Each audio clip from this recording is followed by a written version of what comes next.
Hi ಎಲ್ಲಾ ಸ್ಪರ್ಧಾರ್ಥಿಗಳಿಗೆ ನಮಸ್ಕಾರಗಳು. ಇವತ್ತಿನ ಒಂದು ವಿಡಿಯೋದಲ್ಲಿ ನಾವು ವಿಲೇಜ್ ಆಫ್ ಅಕೌಂಟ್ ಬಗ್ಗೆ ಅಧ್ಯಯನ ಮಾಡೋಣ.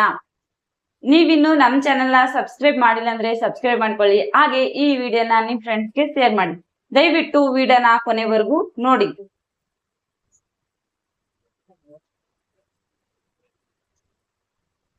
ಸ್ಪರ್ಧಾತ್ಮಕ ಪ್ರಶ್ನೆಗಳು. ಸ್ಪರ್ಧಾತ್ಮಕ ಪ್ರಶ್ನೆಗಳು.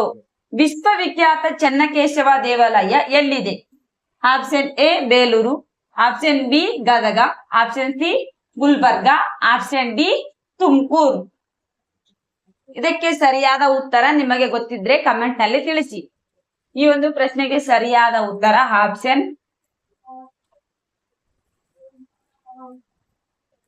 Option A Belur. ವಿಶ್ವವಿಖ್ಯಾತ ಚೆನ್ನಕೇಶವ ದೇವಾಲಯ ಬೇಲೂರಿನಲ್ಲಿದೆ. ಬೇಲೂರು ಅಂದ್ರೆ ಇದಕ್ಕೆ ಮೊದಲಿನ ಹೆಸರು ಏನಂತಾರಪ್ಪ ಅಂದ್ರೆ ಬೇಲಾಪುರ ಎಂದು ಕರೀತಾರೆ. ಬೇಲೂರು ಹಳೆ ಹೊಯ್ಸಳರ ರಾಜಧಾನಿ ಕೂಡ ಇದು ಆಗಿರುತ್ತದೆ. ಪ್ರಶ್ನೆ 2. ಯಾವ ಗ್ರಹವನ್ನು ಕೆಂಪು ಗ್ರಹ ಎಂದು ಕರೆಯುತ್ತಾರೆ? ಆಪ್ಷನ್ ಎ ಮಂಗಳ, ಆಪ್ಷನ್ ಬಿ ಬುಧ, ಆಪ್ಷನ್ ಸಿ ಶುಕ್ರ, ಆಪ್ಷನ್ ಡಿ ಗುರು. ಇದಕ್ಕೆ ಸರಿಯಾದ ಉತ್ತರ ಆಪ್ಷನ್ ಎ ಮಂಗಳ ಗ್ರಹವನ್ನು ಕೆಂಪು ಗ್ರಹ ಎಂದು ಕರೆಯುತ್ತಾರೆ. ಪ್ರಶ್ನೆ 3. ಕರ್ನಾಟಕ ಹೆಸರು ಪ್ರಥಮ ಬಾರಿಗೆ ದೊರೆಯುವುದು ಎಲ್ಲಿ? ಅಂದ್ರೆ ಕರ್ನಾಟಕ ಎಂದು ಹೆಸರು ಯಾವ ಪುಸ್ತಕದಲ್ಲಿ ದೊರೆತಿದೆ ಅನ್ನೋದನ್ನ ಕೇಳಲಾಗಿದೆ. ಯಾವ ಪುಸ್ತಕ ಅನ್ನೋದು ನೋಡೋಣ.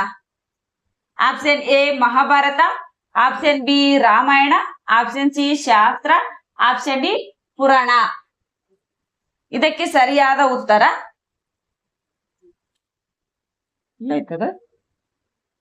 ಕರ್ನಾಟಕ ಹೆಸರು ಪ್ರಥಮ ಬಾರಿಗೆ ದೊರೆತಿದ್ದು ಮಹಾಭಾರತ. ಮಹಾಭಾರತದಲ್ಲಿ ದೊರೆತಿದೆ. ಪ್ರಶ್ನೆ 4. ಸಂಗೀತ ನೃತ್ಯ ಸರಸ್ವತಿ ಬಿರುದು ಯಾರದು? Option A Sanchi Honnamma, option B Madanike, option C Vimale, option D Shantala Devi. ಸಂಗೀತ ನೃತ್ಯ ಸರಸ್ವತಿ ಯಾರದ ಒಂದು ಬಿರುದಾಗಿರುತ್ತದೆ? ಯಾರ ಬಿರುದಂತ ನಿಮಗೆ ಗೊತ್ತಿದ್ರೆ ನಮಗೆ ಕಮೆಂಟ್ ನಲ್ಲಿ ತಿಳಿಸಿ. ಇದಕ್ಕೆ ಸರಿಯಾದ ಉತ್ತರ ಆಪ್ಷನ್ ಡಿ ಶಾಂತಲಾ ದೇವಿಯ ಸಂಗೀತ ನೃತ್ಯ ಸರಸ್ವತಿ ಬಿರುದು ಆಗಿರುತ್ತದೆ.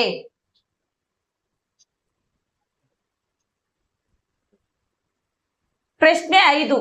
ಎಚ್.ಎಲ್. ದೇವೇಗೌಡ ಸ್ಥಾಪಿಸಿದ ಜಾನಪದ ಸಂಗ್ರಹಾಲಯದ ಹೆಸರೇನು? Option A Kalagram, option B ಜಾನಪದ ಲೋಕ, ಆಪ್ಷನ್ ಸಿ ಜಾನಪದ ಅಕಾಡೆಮಿ, ಆಪ್ಷನ್ ಡಿ ರಂಗಾಯಣ. ಇದಕ್ಕೆ ಸರಿಯಾದ ಉತ್ತರ ಆಪ್ಷನ್ ಬಿ ಜಾನಪದ ಲೋಕ.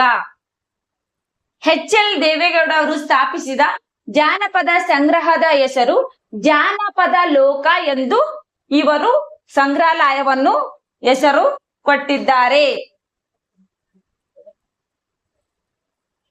ಇಷ್ಟು ಪ್ರಶ್ನೆಯಲ್ಲಿ ನಿಮಗೆ ಏನ ಡೌಟ್ ಇದ್ದರೆ ನಮಗೆ ಕಮೆಂಟ್ ನಲ್ಲಿ ತಿಳಿಸಿ.